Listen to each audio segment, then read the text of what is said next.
Innal hamdalillah nahmaduhu wa nasta'inuhu wa nastaghfiruh wa na'udzu billahi min shururi anfusina wa min sayyiati a'malina may yahdihillahu fala mudilla lahu wa may yudlil fala hadiya lahu asyhadu an la ilaha illallah wahdahu la syarika lahu wa asyhadu anna muhammadan abduhu wa rasuluhu.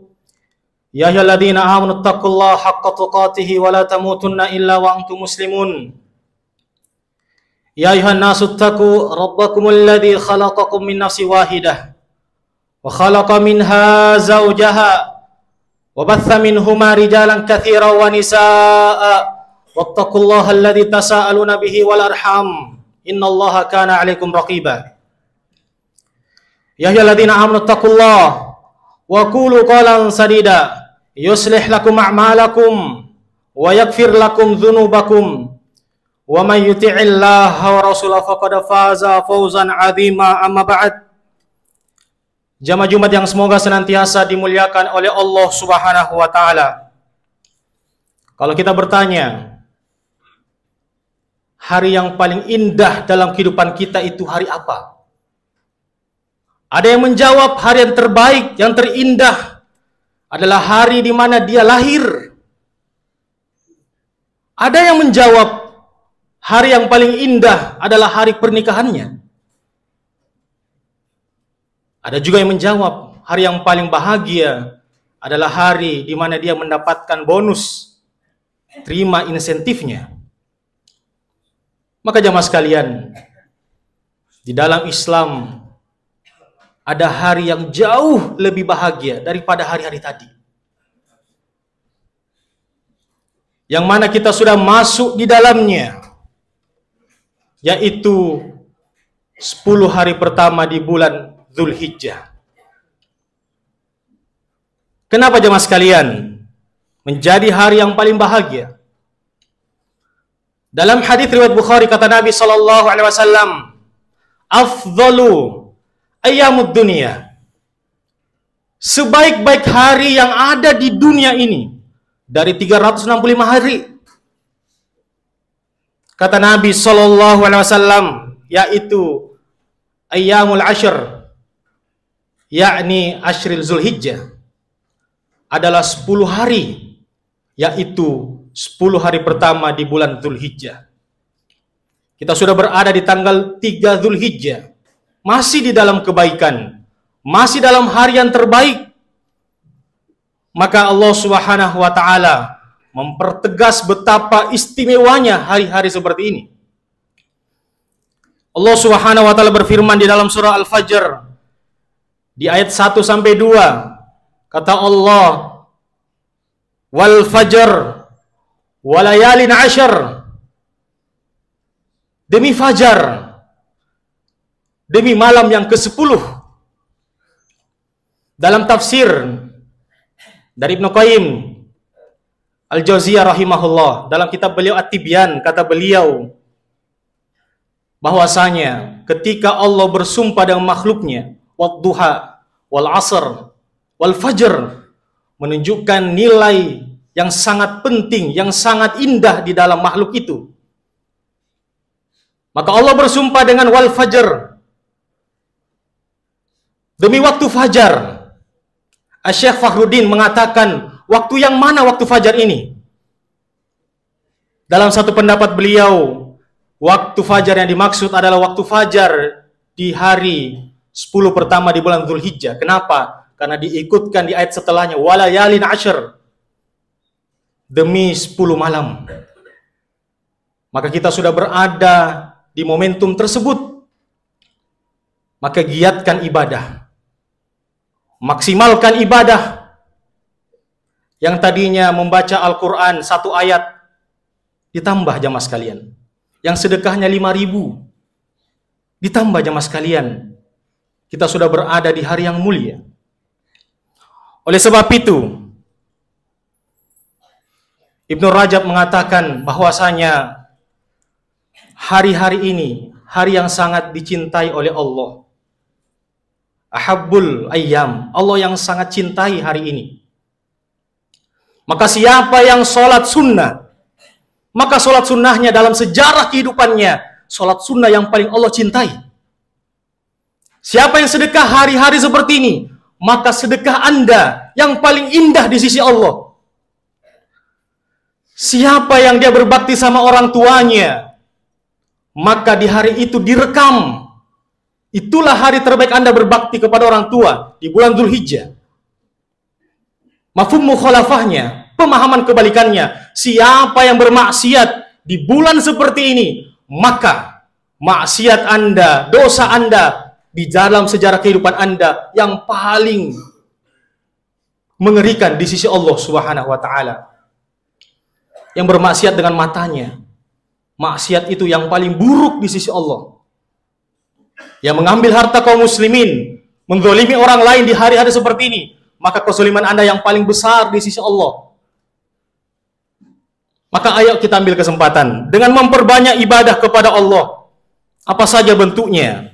Yang pertama, jamaah yang berbahagia, ayo kita maksimalkan berpuasa di bulan atau di hari-hari seperti ini. Kata Nabi sallallahu alaihi wasallam, kana Rasulullah sallallahu alaihi wasallam yasumu tis'a Dzulhijjah. Beliau itu sering berpuasa di 9 hari awal bulan Dzulhijjah. Artinya jamaah sekalian, kalau kita cinta sama Nabi, kita bersolawat di saat disebut nama Nabi, maka terlihat implikasinya di saat bulan seperti ini. Contoh Nabi memperbanyak puasa. Kalau kita tinggalkan 1 Dzulhijjah, kita tinggalkan 2 Dzulhijjah tidak berpuasa, maka di hari-hari setelahnya masih ada momentumnya. Nabi terbiasa berpuasa di bulan Dzulhijjah. Yang kedua, puncak puasanya adalah pada tanggal 9 Dzulhijjah. Itu puasa Arafah. Yang mana kata Rasulullah tentang puasa di hari Arafah, yukaffiru sanah al-madiyah wal baqiyah. Dia menghapuskan dosa-dosa 1 tahun sebelumnya dan 1 tahun ke depannya. Artinya di tanggal 9 Dzulhijjah itu, atau di hari Kamis depan, itu merupakan amalan yang menghapuskan 2 tahun dosa-dosa kita. Makanya kata Nabi, kullu bani Adam khata'un. Setiap anak cucu Adam ada minusnya, ada kesalahannya. Maka momentum menghapuskannya adalah dengan berpuasa, terkhusus pada saat di tanggal 9 Dzulhijjah, menghapuskan dosa 1 tahun sebelumnya dan juga setelahnya. Yang ketiga, dari amalan yang kita harus giatkan dari hari-hari pertama di bulan Dzulhijjah adalah memperbanyak amalan-amalan soleh. Baik itu sholat sunnah kita, bacaan Al-Quran kita, berbaik kepada kaum muslimin, dan sebagainya. Makanya kata Nabi, salah satu amalan kecil adalah ketika seorang muslim bertemu dengan saudaranya, fasallim alaih, maka dia beri salam. Setelah itu dia membalasnya, waalaikumsalam. Ini amalan contoh yang kecil jamaah sekalian, yang harus kita selalu giatkan di hari-hari seperti ini. Assalamualaikum contohnya, dari kata assalam, Asmaul Husna. Dalam salah satu syarah penjelasannya, asma atau assalam adalah Allah Subhanahu wa taala itu maha selamat. Tidak ada minusnya. Tidak ada negatifnya, tidak ada kekurangannya. Seluruhnya sempurna zat Allah. Maka siapa yang menyebarkan salam, faedahnya dalam syarah Asmaul Husna, maka dia pun kelak mendapatkan berkah dari Allah. Dia selamat dalam segala gangguan. Dia bawa motor, dia selamat. Dia bawa mobil, dia selamat. 1 tahun dia tidak pernah opname. Gara-gara apa? Bisa jadi dia diberikan salam dari doa temannya, doa saudaranya. Itu contoh amalan. Dan betapa banyak amal yang bisa kita lakukan di bulan Dzulhijjah. Tidak terhingga jamaah sekalian. Maka kumpulkan dan amalkan. Dari amalan yang dianjurkan di bulan Dzulhijjah adalah kita memperbanyak zikir kepada Allah Subhanahu wa taala. Dalam keterangan Bukhari, Ibnu Umar atau Abdullah bin Umar bersama dengan Abu Hurairah radhiyallahu taala anhuma, mereka biasanya Bapak sekalian selalu ke pasar di bulan Dzulhijjah. Maka dia besarkan takbirnya, tahlilnya, tasbihnya di bulan Dzulhijjah. Allahu Akbar, Allahu Akbar, dan seterusnya. Lalu orang-orang pasar ikut kepada beliau bertakbir. Inilah yang disebut dengan takbir mutlak, yang tidak terikat dengan waktu dan tempat. Ada takbir muqayyad yang terikat, itu ketika di tanggal 9 Dzulhijjah ba'da subuh kita sudah bertakbir sampai dengan tanggal 13 Dzulhijjah. Itu yang disebut dengan takbir muqayyad yang terikat dengan waktu dan tempat. Maka disyariatkan buat kita banyak-banyak bertakbir. Mulai dari tanggal 1 Dzulhijjah sampai dengan tanggal 13 Dzulhijjah. Jamaah-jamaah yang semoga senantiasa dimuliakan oleh Allah Subhanahu wa taala. Di bulan ini juga kita diperbanyak dan dianjurkan untuk senantiasa berkurban, menyembelih hewan. Allah Subhanahu wa taala berfirman dalam surah Al-Kautsar, "Fasholli li rabbika wanhar." Lakukanlah salat dan sembelihlah kurban, potonglah hewan kurban. Tapi lihat ayat sebelumnya, jamaah sekalian. Kata Allah Subhanahu wa taala, "Inna a'tainakal kautsar." Sesungguhnya kami, wahai Muhammad, telah banyak memberikan engkau kenikmatan dunia dan kelak kenikmatan akhirat berupa sungai Al-Kautsar.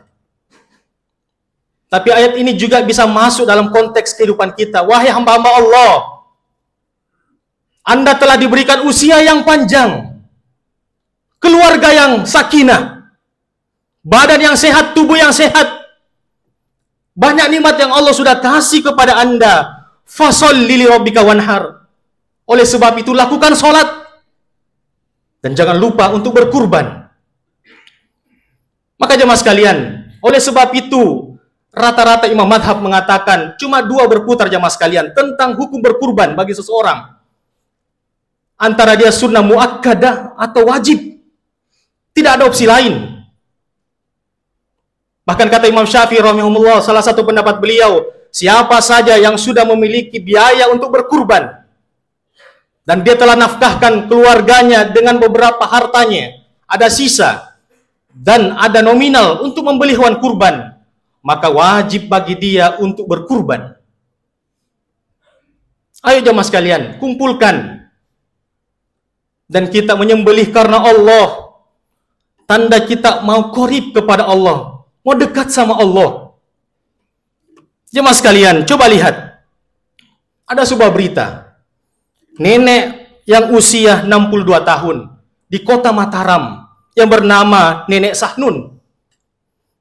Profesi beliau adalah pemulung, memungut sampah. Selama 5 tahun dia kumpul uangnya. Lalu dia membeli hewan kurban 1 ekor sapi. Dia kumpul uangnya bukan untuk beli peralatan, untuk bahan bangunan memperbaiki rumahnya. Dia kumpulkan hartanya bukan untuk beli HP, smartphone. Tapi dia kumpul hartanya untuk mendekatkan diri sama Allah. Semakin cinta sama Allah, itulah kurban. Jamaah sekalian, kita tidak sama dengan beliau. Tapi mengapa kita tahan harta kita? Dan begitu sangat cinta dengan dunia. Di mana orang-orang yang mau mengaplikasikan fasholli li rabbika wanhar, kalau kamu syukur, sholatlah dan jangan lupa untuk berkurban. Jemaah Jumat yang semoga senantiasa dimuliakan oleh Allah Subhanahu wa taala. Jemaah sekalian, oleh sebab itu orang yang baik itu berprogres tiap harinya, bertumbuh tiap harinya. Kalau tahun lalu dia menerima kupon, ayo sekali-sekali kita yang memberi kupon. Tahun lalu yang kita menanti-nanti daging itu, ayo kita berprogres. Kitalah yang memberikan tetangga, saudara, keluarga kita. Jemaah sekalian, berikutnya dari amalan yang kita dianjurkan di bulan Dzulhijjah adalah senantiasa kita punya niat untuk berhaji.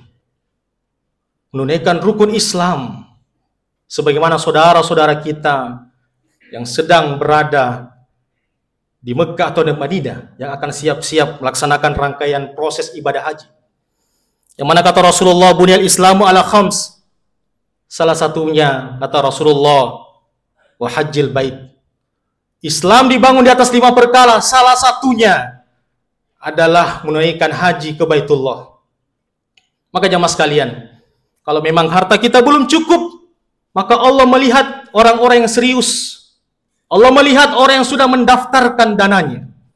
Kalau memang dana tidak cukup, Allah tahu siapa yang sudah pegang paspor, menunjukkan dia serius. Kalau memang kita serius, Allah melihat kita sudah belajar tentang rukun, syarat, sunnah haji. Dan ketika itu Allah sudah tahu Anda serius, tunggulah, pertolongan Allah akan datang. Dan itu banyak orang seperti itu. Yang berbahagia yang terakhir, di bulan Dzulhijjah, banyak-banyaklah minta pengampunan kepada Allah, bertobat kepada Allah Subhanahu wa taala. Fudail bin Iyad rahimahullah, seorang begal di masa lalunya. Yang ketika orang lewat, orang takut karena beliau mengambil harta dan benda-bendanya. Dulu beliau belum menjadi orang yang baik. Ketika itu beliau sedang jatuh cinta sama seorang wanita. Maka dia kejar di mana rumah wanita ini.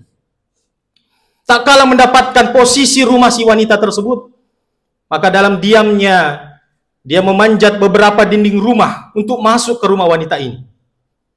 Tak kala beliau sudah manjat, maka dia, Fudail bin Iyad, mendengarkan seseorang sedang membaca ayat Al-Quran di dalam rumahnya. Itu pada surah Al-Hadid di ayat ke-16, Allah Subhanahu wa taala berfirman, Alam ya'ni lilladzina amanu an takhsha'a qulubuhum li dzikrillah. Belumkah tiba waktunya bagi orang-orang yang beriman untuk tunduk hatinya mengingat Allah? Belumkah tiba waktunya orang-orang yang beriman kepada Allah, berislam, ada kesalahannya, untuk kembali sujud dan ruku kepada Allah Subhanahu wa taala? Mendengarkan ayat ini, Fudail bin Iyad tidak jadi melakukan niatnya. Beliau turun dan menjawab perintah ini, Ya Rabb, telah datang waktunya, telah tiba waktunya untuk sujud dan kembali taat kepadamu, ya Allah. Tidak lama, beberapa tahun kemudian, Fudail bin Iyad menjadi seorang ulama. 180 derajat berubah kehidupan beliau. Kenapa? Ada taubat yang jujur,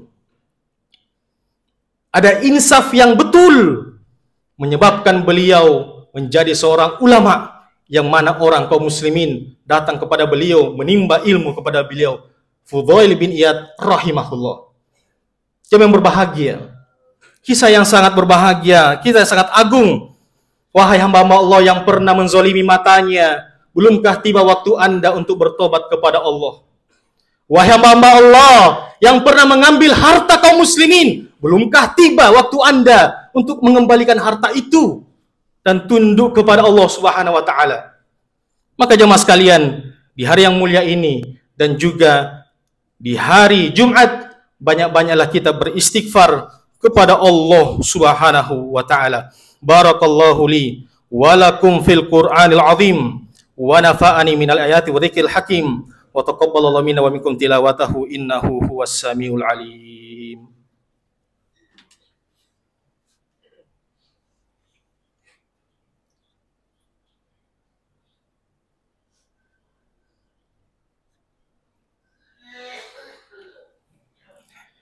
Alhamdulillahi rabbil alamin, hamdan katsiran thayyiban mubarakan fi kama yuhibbu rabbuna wa yarda. Asyhadu an la ilaha illallah wahdahu la syarikalah wa asyhadu anna Muhammadan abduhu wa rasuluh. Jamaah Jumat yang berbahagia, ini merupakan hari yang mulia, yaitu hari Jumat, dan juga di hari-hari yang mulia itu di bulan Dzulhijjah. Maka hendaklah kita memperbanyak sholawat kepada Nabi sallallahu alaihi wasallam. Dan di hari Jumat ini juga, yang kata Rasulullah, la taqumus sa'ah illa fi yaumil jum'ah. Tidak datang hari kiamat kecuali hari Jumat. Maka hari Jumat juga momentum mengingat akhirat, mengingat Allah Subhanahu wa taala. Oleh sebab itu, senantiasalah kita memperbanyak istighfar kepada Allah Subhanahu wa taala. Allahumma shalli ala Muhammad wa ala ali Muhammad kama shallaita ala Ibrahim wa ala ali Ibrahim innaka Hamidun Majid.